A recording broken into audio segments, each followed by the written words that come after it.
శిల్పకళా వేదిక అనగానే నాకు గుర్తొచ్చేది పాత జీవితం, ఒకప్పటి కథ. ఒకప్పుడు మీకు అందరికీ ఒక ఐడియా ఉంటుంది. హైదరాబాద్ని వేదికపై నుండి మేమందరం కూర్చొని తెలుగు జాతిని ఏ విధంగా అగ్రస్థానంలో పెట్టాలని ఆలోచించినప్పుడు మొదటి బ్రేక్ త్రూ, మొదటి అడుగు హైటెక్ సిటీ. దాంతో ప్రారంభమైంది మన జర్నీ. ఇప్పటికి కూడా జ్ఞాపకం. వేదికపై నుండి మిత్రులందరం కలిసి వాజ్పేయి గారిని పిలిపించి హైటెక్ సిటీతో ప్రారంభించాం. ఐటీకి ప్రాధాన్యత ఇచ్చాం. అదే సమయంలో టెక్నాలజీకి ప్రాధాన్యత ఇచ్చాం. కానీ మన సాంప్రదాయాలు మర్చిపోకూడదు. మన వారసత్వాన్ని ఆ రోజు సౌత్ ఇండియా కౌన్సిల్ ఆధ్వర్యంలో ఈ ప్రాంతం ఉంది. ఇప్పుడు నేను ఉండేది. చెన్నారెడ్డి గారు చైర్మన్, తమిళనాడు గవర్నర్. ఆయన ఒకటే అడిగాను, ఈ ప్లేస్ నాకు ఇమ్మని అడిగితే అడగంగానే ఈ ప్లేసు ఒక తీసుకోమని చెప్పి ఇచ్చారు.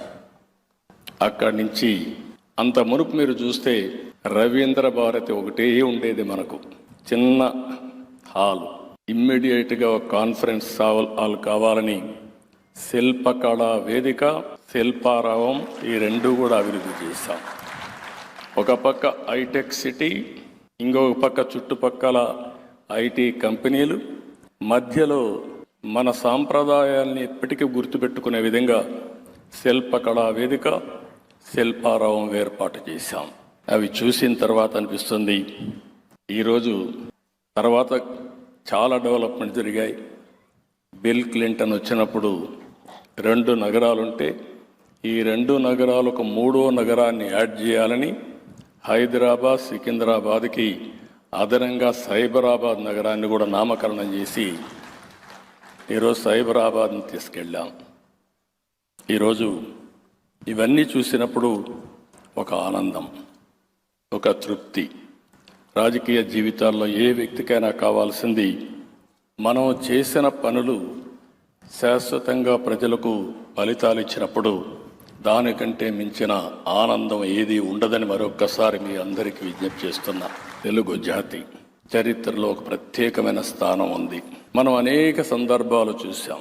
ఒకప్పుడు హైదరాబాద్ స్టేట్, మెడ్రాస్ ప్రెసిడెన్సీలో భాగం ఆంధ్రప్రదేశ్, 2 రాష్ట్రాలు కూడా కలిసి ఆంధ్రప్రదేశ్ రాష్ట్రం. తర్వాత ఈరోజు 2 రాష్ట్రాలు, తెలంగాణ రాష్ట్రం, ఇంకో పక్క ఆంధ్రప్రదేశ్ రాష్ట్రం. నేను ఎక్కడున్నా మిమ్మల్ని అందరినీ మనందరం కూడా చేయాల్సింది, తెలుగు జాతి ఒకటే, ప్రాంతాలు వేరు కావచ్చు. తెలుగు జాతిని ప్రపంచంలో నెంబర్ 1 స్థానానికి పెట్టడమే మనందరి యొక్క ఆలోచన.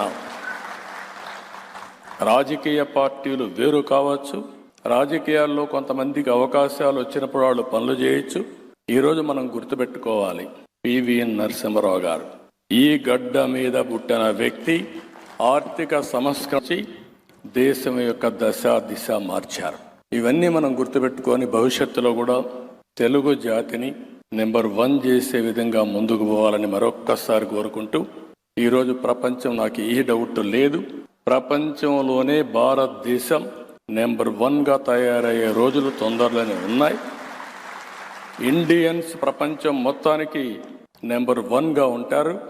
అదే సమయంలో తెలుగు జాతి, మొన్నటి వరకు జూయిష్ని గురించి మాట్లాడేవారు, ఈరోజు ప్రపంచం మొత్తం మాట్లాడాల్సింది తెలుగు జాతి అందరికంటే అగ్రజాతిగా ఉండడానికి మనందరం దీక్ష తీసుకొని ముందుకు పోవాల్సిందిగా కోరుకుంటూ, భారతదేశాన్ని ముందుకు తీసేపోయే బాధ్యత ప్రధానమంత్రి గారు తీసుకుంటారు. తెలుగు జాతిని ముందుకు తీసేపోయే బాధ్యత ఇక్కడుండే, ఈ రాష్ట్రాల్లో ఉండే తెలుగు జాతి మొత్తం ఒక పద్ధతి ప్రకారం పనిచేయాలని మరొక్కసారి కోరుకుంటూ, దానికి కూడా దత్తాత్రేయ గారు ఒక స్ఫూర్తి, ఒక అజాత శత్రువు. నేను చూశాను, ఒక పార్టీ కాదు, అన్ని పార్టీల్ని ఒక వేదిక మీద ఒకరోజు కాదు, ప్రతి ఒక్క సంవత్సరం తీసుకొచ్చి ఐకమత్యాన్ని కాపాడిన వ్యక్తి బండారు దత్తాత్రేయ గారు.